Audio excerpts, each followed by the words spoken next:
हाय दोस्तों, कैसे हैं आप सभी। मैं डॉक्टर आनंद व्यास अगेन अपने यूट्यूब चैनल पर आप सभी का स्वागत कर रहा हूं और आशा कर रहा हूं कि आप सभी ठीक हैं, मस्त हैं, एंजॉय कर रहे हैं। तो आ चुके हैं हम डिजाइन थिंकिंग के थर्ड यूनिट के ऊपर और बहुत ही अच्छा सफर अभी तक आपके साथ रह रहा है मेरा। दोनों यूनिट आपने करी है और आपके ही ऑन डिमांड पे अपन थर्ड यूनिट भी कंप्लीट करवा रहे हैं। बेसिकली ये केस स्टडी की यूनिट है। केस स्टडी में एस्पेक्ट हैं, कुछ पॉइंट्स हैं इसके अंदर। अभी तक अपन ने कुछ इसके डिजाइन थिंकिंग की प्रोसेस देखी है, इसकी एक्सरसाइज की प्रोसेस देखी है, इनोवेशन एंड क्रिएटिविटी के अंदर डिफरेंस देखा है और कुछ इंपॉर्टेंट पॉइंट्स कवर अप करे हैं जो मैंने 2 यूनिट्स के अंदर करवा दिए हैं। बेसिकली ये 5 यूनिट्स होने की जगह ये डिजाइन थिंकिंग जो है वो 3 यूनिट्स ही हैं। तो यदि आप एमबीए, बीबीए, बीकॉम या यूजीसी नेट की तैयारी कर रहे हैं और तो ये डिजाइन थिंकिंग आपको पढ़ना बहुत जरूरी है। बेसिकली 2-3 क्वेश्चन तो यूजीसी नेट और सीमेट में इससे आते ही हैं। एक बात और है आपसे, आप जरूर बताएं कि आपको वीडियो कैसा लग रहा है, पसंद आ रहा है, समझ में आ रहा है, नहीं आ रहा है। एक बार अपना कमेंट जरूर करें, भले आप लाइक डिसलाइक करें ना करें, लेकिन एक कमेंट जरूर करके जाएं कि सर जो आप पढ़ाते हैं, जो समझाते हैं वो समझ में आ जाता है। क्योंकि मैं जो है एक यूनिट एक वीडियो के अंदर कंप्लीट करा देता हूं, मतलब कि ये आपके पूरे एक सेमेस्टर का सब्जेक्ट है और अपन एक वीडियो के अंदर इसको निपट लेते हैं। तो इतना फास्ट कराते हैं, फिर भी बच्चे कहते हैं कि समझ में आ रहा है। तो आपको समझ में आता है कि नहीं आता है, ये आपका पर्सनल ओपिनियन है। आप प्लीज हमें बताइए ताकि हम इम्प्रूव कर सकें। Thank you. चलिए बिना कोई वक्त गवाए वीडियो शुरू करते हैं। फिर से आपका स्वागत।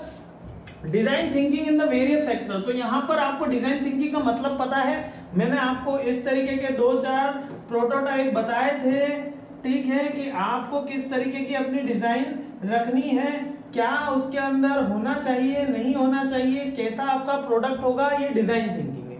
अब ये डिजाइन थिंकिंग में क्या है, हेल्थ सेक्टर है, फाइनेंस है, एजुकेशन है, इंफ्रास्ट्रक्चर है। मींस के डिफरेंट सेक्टर्स के अंदर डिजाइन जो थिंकिंग होती है, मींस के डिजाइन जो हम एनालिसिस करके उसको मार्केट में लाते हैं वो डिफरेंट होता है।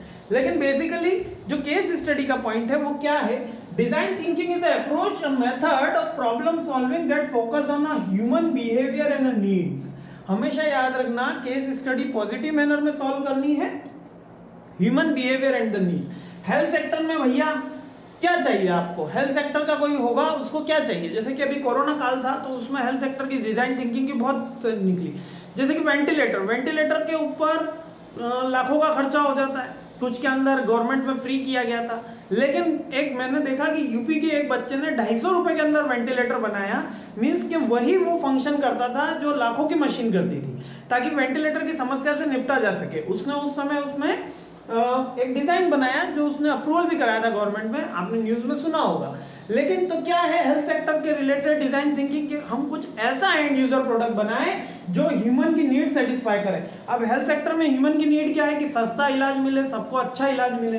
इसी तरीके से फाइनेंस की नीड क्या है कि हमारे जो कस्टमर रिलेशनशिप हो, बैंकिंग हो, इसके जितने भी ग्रेवियंस है वो इजीली सोल्व हो जाए। एजुकेशन से क्या, क्वालिटी एजुकेशन अपलिफ्ट हो, बच्चे को कहीं पे कोई डाउट हो तो डायरेक्टली टीचर से कंसल्ट कर सके, ऑडियो वीडियो 3D इमेज के थ्रू उसको सिखाया जाए, ठीक है। और इंफ्रास्ट्रक्चर में क्या रहता है, हेल्थ इश्यू।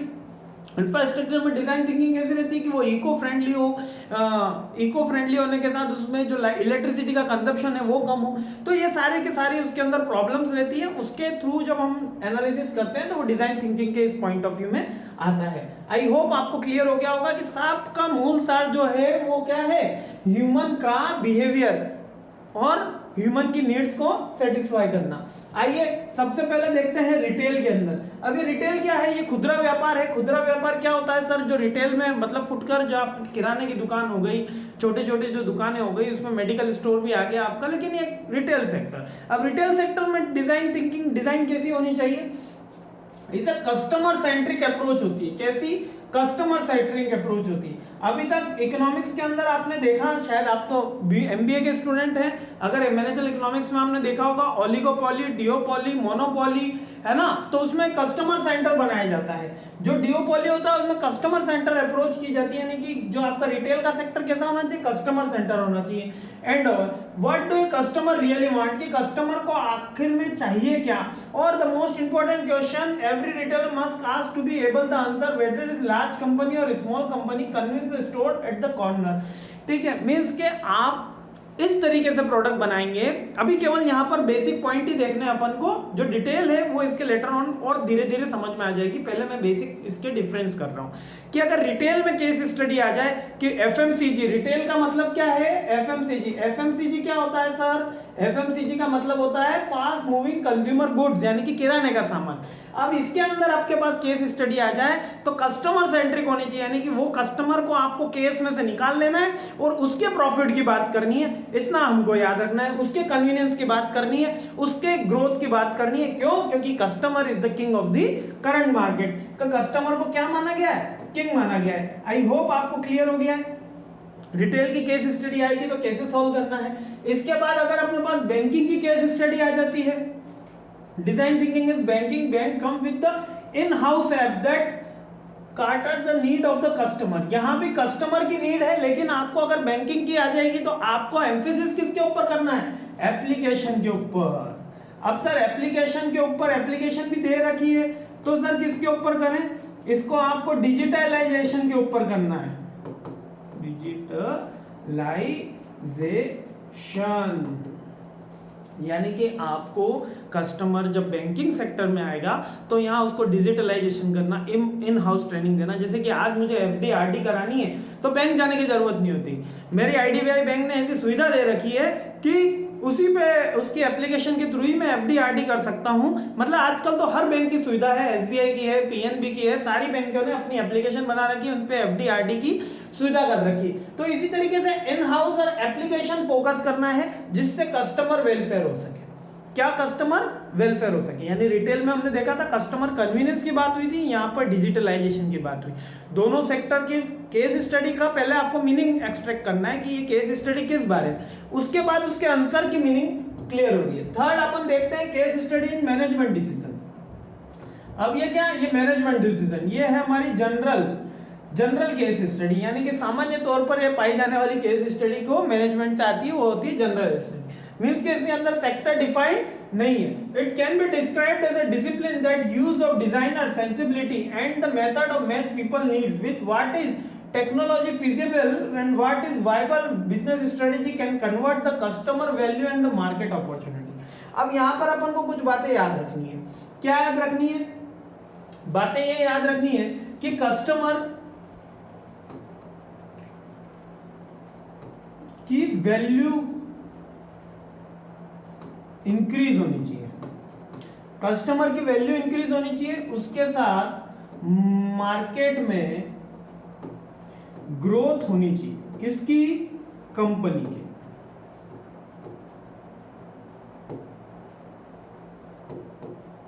बस ये दो पॉइंट अगर अपने को क्लियर है तो अपन कोई सी भी केस स्टडी सॉल्व कर सकते हैं। चलिए देखते हैं मैनेजमेंट रिलेटेड केस स्टडी क्या होती है। जब मैनेजमेंट का कोई ग्रेवियंस दिया जाता है, जब नया प्रोडक्ट डेवलप किया जाता है। अब यहाँ पर फिर से आप प्रोडक्ट लाइफ साइकिल याद कर लीजिए। प्रोडक्ट लाइफ साइकिल कैसी होती है सर? ऐसी होती है। कैसी है? यहाँ पर आपका स्टार्ट आता है। क्या आता है? स्टार्ट। यहाँ पर फर्स्ट स्टेज होती है जिसको बोलते हैं ग्रोथ।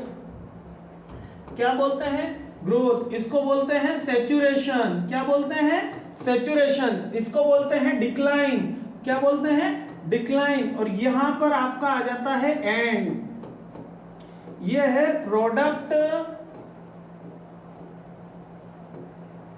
Life cycle.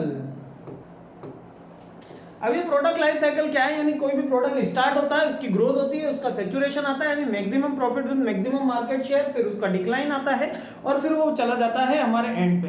तो अब हमको किन बातों का ध्यान रखना है? हमको इन बातों का ध्यान रखना है कि हमारा प्रोडक्ट का लेवल कौन सा है। यदि केस स्टडी के अंदर ऐसा लिखा हुआ जाए कि न्यू स्टार्टिंग प्रोडक्ट है, तब हमको कौन सी चीजों का ध्यान रखना है? तब हमको ग्रोथ में कौन सी स्ट्रेटेजी फोकस की जाती है? बिजनेस एडवर्टाइजमेंट के ऊपर ज्यादा करना है, खर्चा करना है, प्रोडक्ट इंफॉर्मेशन ज्यादा देनी है। अगर कहा जाए कि प्रोडक्ट डिक्लाइन हो रहा है या एंड कैटेगरी में आ जाए केस स्टडी के अंदर, तब हमको ये याद रखना है कि प्रोडक्ट की टेक्नोलॉजी एनहांस करने के ऊपर सॉल्यूशन होगा। कैटेगरी टेक्नोलॉजी ये चेंज होने पे होगा, प्रोडक्ट स्विच करने पे ऑप्शन होगा, एग्जिस्टिंग प्रोडक्ट को राइट